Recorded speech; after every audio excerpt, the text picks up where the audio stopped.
Thank you very much. It's an honor to be with you today. We just celebrated Women's Day at the White House. It was fantastic, attended by a lot of great women. All women are great. So this is the beginning of Liberation Day in America. We're going to take back just some of the money that has been taken from us by people sitting behind this desk or another desk that's not quite as nice, but they have their choice of 7, as you know.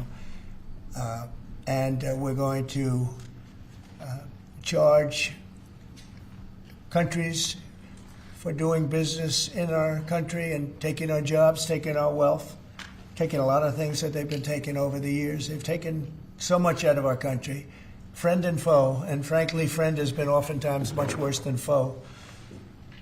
And this is very modest. And what we're going to be doing is a 25% tariff on all cars that are not made in the United States. If they're made in the United States, there's absolutely no tariff. We start off with a 2.5% base, which is what we were at, and we go to 25%. And basically, as you know, and as you've been seeing, not reporting as accurately as it should be reported because it's a massive story.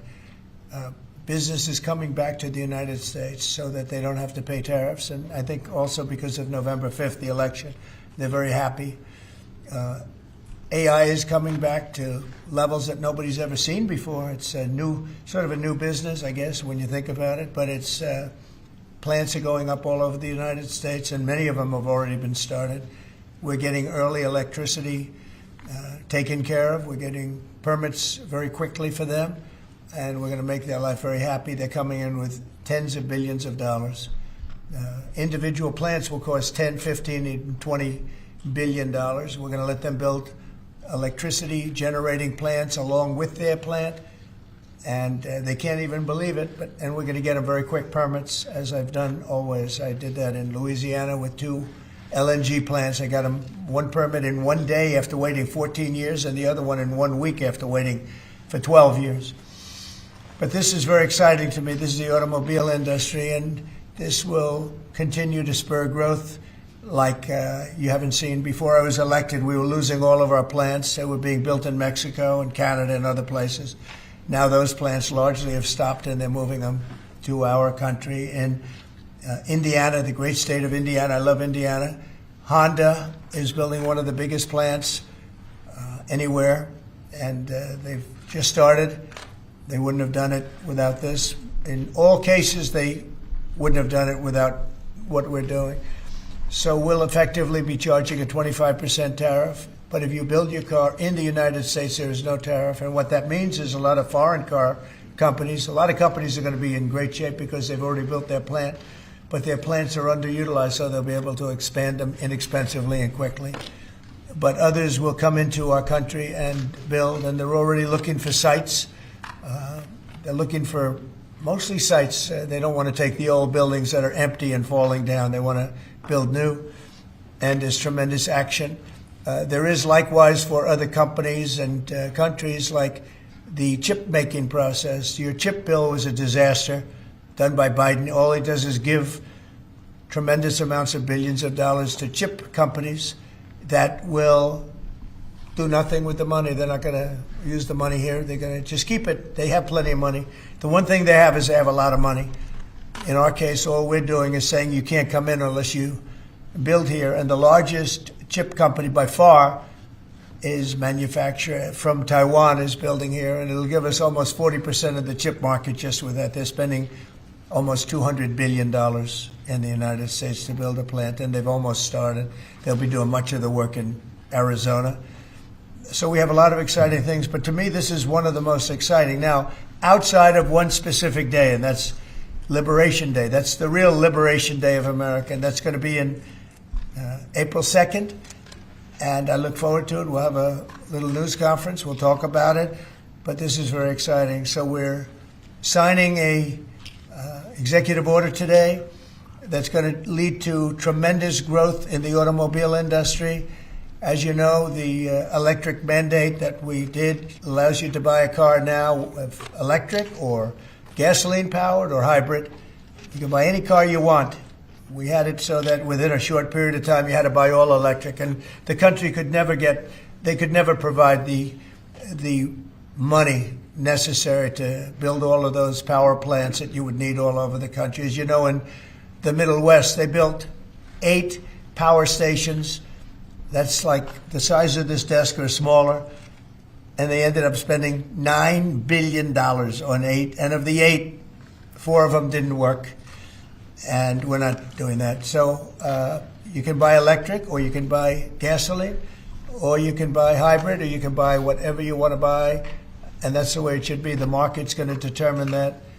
And you're going to see prices going down, but it's going to go down specifically because they're going to buy what we're doing, incentivizing companies to, and even countries, but companies to come into America and build. And we're already setting records for new plants. I think the new plant number, the tally is just within a period of a few weeks. It's very large. I want to be accurate. It's very large. And I'd like to ask Will just to come and give some of the basics, and then I'll sign it, and it's off to the races. I think our automobile business will flourish like it's never flourished before. Yes, please, Will. Thank you, sir. As you stated, we've prepared for your attention a proclamation imposing a 25% tariff on foreign-made cars and light trucks. This is in addition to tariffs that are already in place on those goods. In addition to, as you said, spurring increased domestic manufacture of cars and trucks, we expect that these tariffs will result in over $100 billion of new annual revenue to the United States of America in tariff revenue. I think ultimately we could probably anywhere from $600 billion to $1 trillion will be taken in over the relatively short-term period, meaning a year from now, but starting right away. I think we'll go from 600 to $1 trillion within 2 years.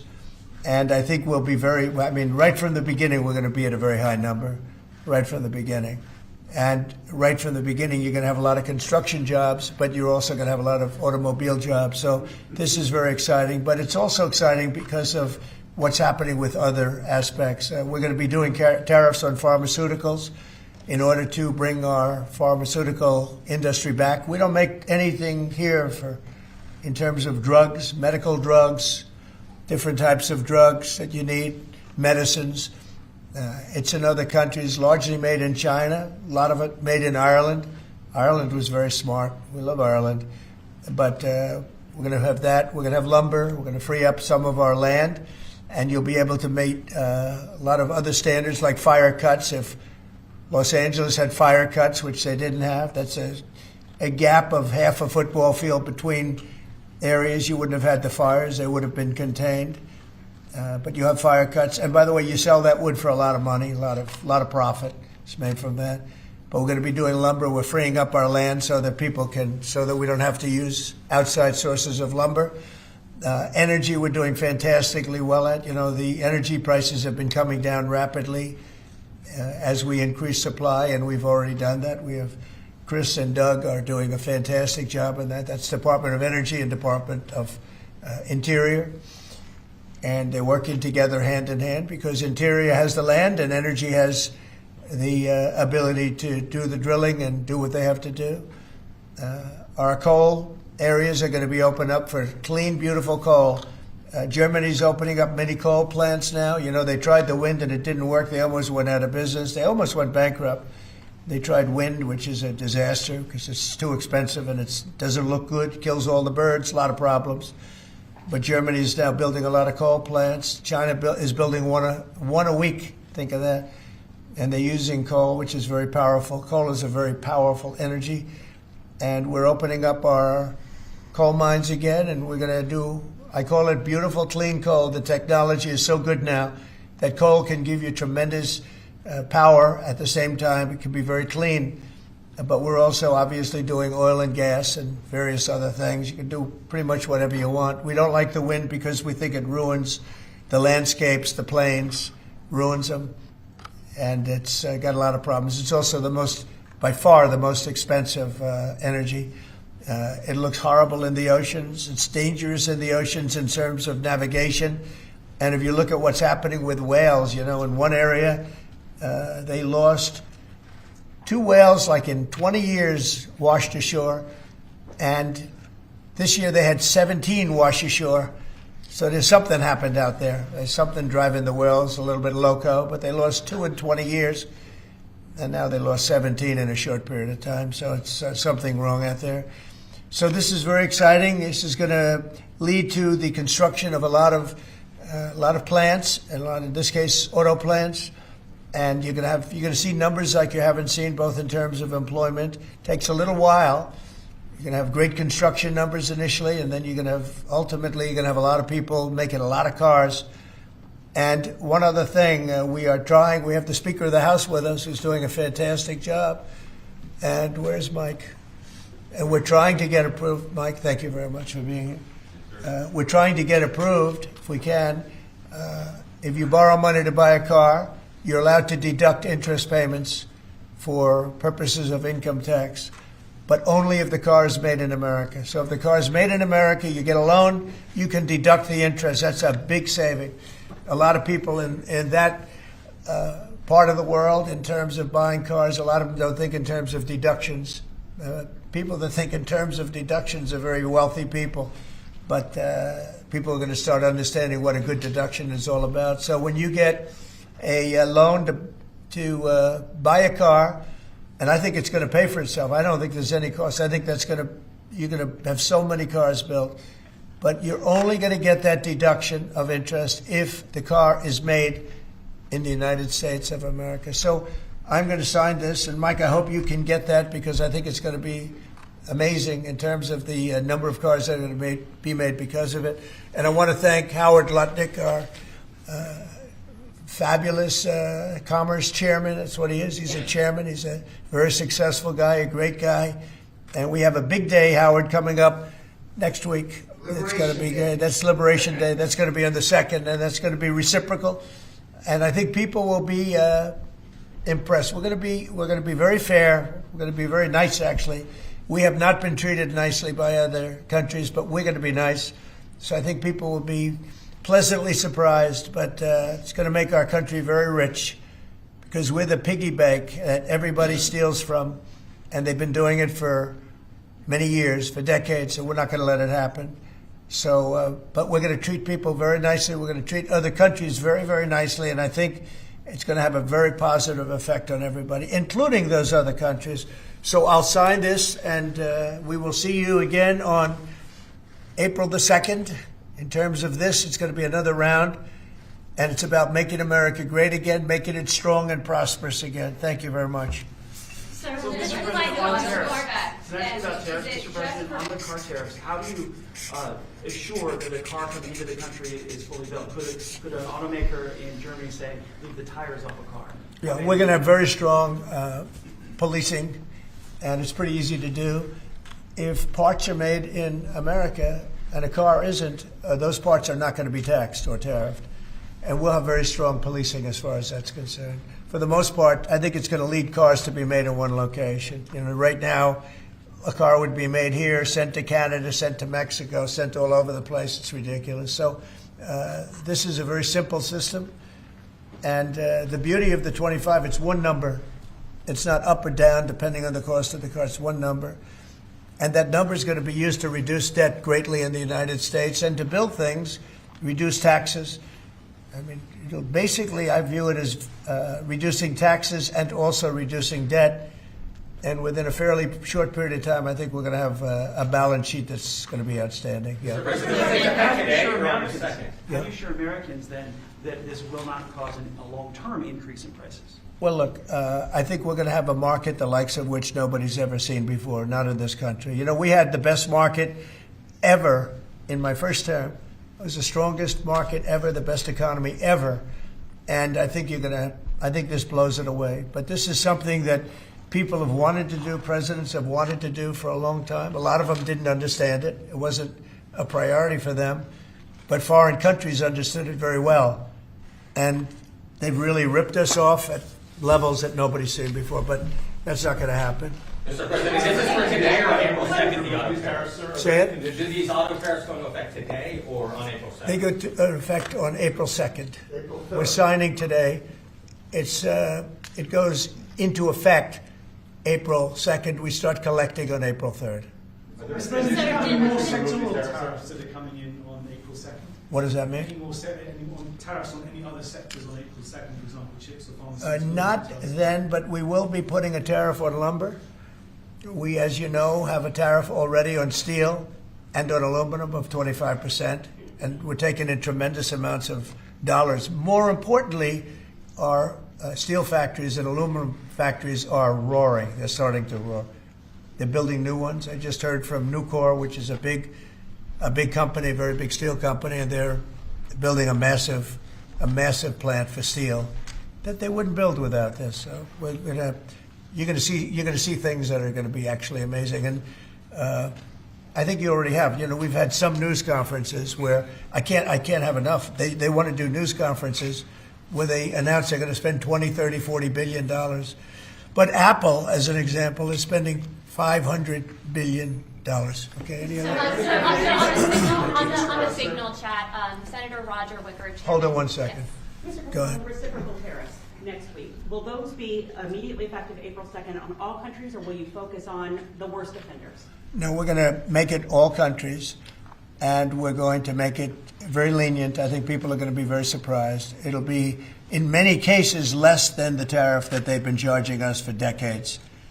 So I think people are going to be very, very surprised. Why is on that? these auto tariffs? I think they'll be pleasantly surprised. I don't know. I think we're trying to keep it somewhat conservative. And on these auto tariffs, we saw obviously the NASDAQ 100 go down 2% at close, S&P 500 down 1%. What are you concerned Is that about today? that market reaction? Today? Yes, sir. I didn't say that. I want to see the jobs. I want to see that'll all take care of itself. That could take care of itself in 1 day, 2 days, or 1 week. Are there any conditions under which you'd remove these auto tariffs, sir, or is this permanent for the rest of your term in office? Oh, this is permanent. Yeah, 100%. Yeah. Are you on the auto tariffs? Did Elon Musk advise you at all on these auto tariffs? No, because he may have a conflict, so we don't talk. I've never talked to him. Elon's amazing. He's never asked me for a favor in business whatsoever. I'm actually a little surprised by it. I might do it, I might not do it. I do what's right, and he'd want me to do what's right. No, he's a patriot. He has never, these are big deals we're talking about. This is probably nothing like this. And I've never had Elon come and say, would you do me a favor with the mandate or the electric mandate or anything. He's never asked me for anything. Sir, also, what's your response to Republican lawmakers who have said today that your administration should take more accountability and not downplay what's happened with Signal that we've seen in these messages today? Well, I don't know about downplaying. The press upplays it. I think it's all a witch hunt, that's all. I think it's a witch hunt. I wasn't involved with it. I wasn't there, but I can tell you the result is unbelievable because the Houthis are looking to do something. They want to know, how do we stop? Can we have peace? The Houthis want peace because they're getting the hell knocked out of them. It's been very, very strong. The Houthis are dying for peace. They don't want this. And they're bad. Look, they were knocking ships out of the ocean. You know, we had in the Suez Canal, they only have about 20% of the ships going through. They have to go through a different way, which takes weeks of travel. And that really affects commerce. But the Houthis have been hit hard, and they want to negotiate peace. But I don't think they're quite ready. Classified that was shared? Say it? Do you still believe nothing classified was shared? Well, that's what I've heard. I don't know. I'm not sure. You'll have to ask the various people involved. I really don't know. I can only tell you this. You don't want to talk about it. The Houthis have been horrible to the world. What they've done, killed a lot of people, and knocked down a lot of ships and planes and anything else. It's not just the ships. And they have been hit. They have been hit harder than they've ever been hit. And they want us to stop so badly. And they've got to stop. They've got to say no mas. But I can only say that the attacks, it's attacks every day, every night. It's not just the one. You're talking about one. The attacks have been very successful, even beyond our wildest expectations. We've hit them very hard, very successfully. And we're going to do it for a long Senate Republicans had asked for Republicans have asked, said that they have formally asked the administration for an inspector general report on the signal issue. Will you agree to that? It doesn't bother me. I don't know. I want to find if there's any mistake or if a signal doesn't work. It could be that signal is not very good. It's a company. Maybe it's not very good. I think we'd rather know about it now. There was no harm done because the attack was unbelievably successful that night, and it has been unbelievably successful every single night for the last 4 or 5 nights. So. And And that's the thing that you should be talking about. This is something that should have been done by sleepy Joe Biden, but he was asleep at the wheel, other than when it came to stealing money, of course. Joe Biden should have done this attack on Yemen, which is basically a certain group within Yemen, the Houthis. And this should have been done by Joe Biden, and it wasn't. And that's caused this world a lot of damage and a lot of problems. He's responsible, but he's also overseeing the investigation to find out what went wrong. Maybe Who's responsible? Mike Waltz says that he's responsible. Well, yeah, Mike Waltz, I guess he claimed responsibility, I would imagine. Had nothing to do with anyone else. It was Mike, I guess. I don't know. I was told it was Mike. But again, the attacks were unbelievably successful, and that's ultimately what you should be talking about, I think. Mike did. He took responsibility for it. his position over this, Mr. Say it. Should Secretary Hegseth consider his position over the signal? Hegseth is doing a great job. He had nothing to do with this. And the president has one. Hegseth. How do you bring Hegseth into it? He had nothing to do. Look, it's all a witch hunt. Here we are talking about some of the greatest business deals ever made. The greatest companies in the world are moving into the United States, and you want to ask about whether or not Signal works. I don't know that Signal works. I think Signal could be defective, to be honest with you. And I think that's what we have to, because you use Signal, and we use Signal, and everybody uses Signal, but it could be a defective platform, and we're going to have to find that out. Mr. President, have you been briefed about soldiers in Lithuania? Say it. Have you been briefed about the soldiers in Lithuania who are missing? No, I haven't. Mr. U.S. President, President. have you spoken, sir, with the big 3 automakers about these tariffs? What was their reaction? I have. What was their reaction? It depends on whether or not they have factories here. I can tell you, if they have factories here, they're thrilled. If you don't have factories here, they're going to have to get going and build them, because otherwise they have to pay tariffs. Very simple. And most of those have pretty big factories here. Like General Motors has big factories here. They're going to move their parts divisions back to the United States, because some of them were made in Canada and some of them were made in Mexico and other places.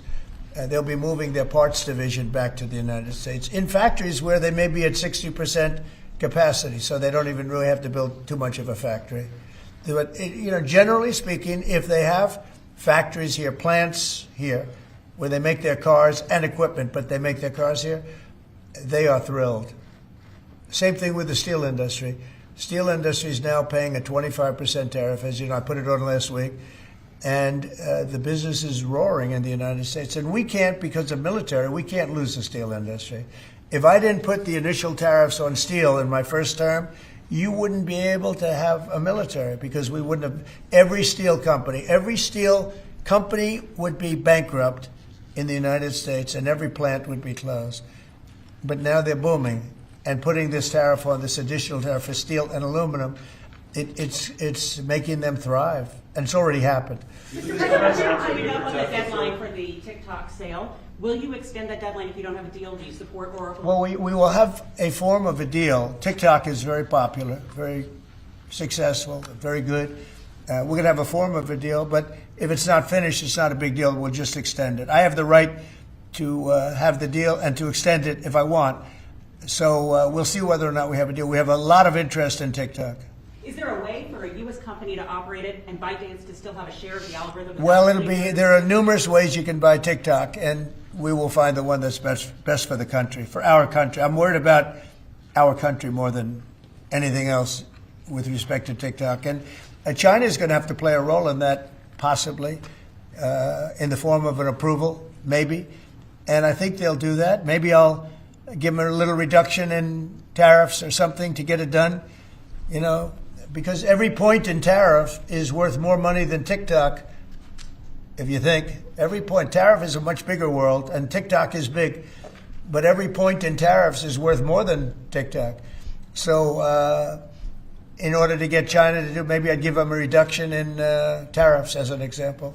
Sounds like something I'd do. Do you think those tariffs are going to be good for Tesla, sir? Good for who? Tesla, which makes it good for cars, Well, he is a fantastic Tesla. Will tariffs be good? I think they may. It could be a net neutral, or they may be good. He has a big plant in Texas. He has a big plant in California, and anybody that has plants in the United States, it's going to be good for, in my opinion.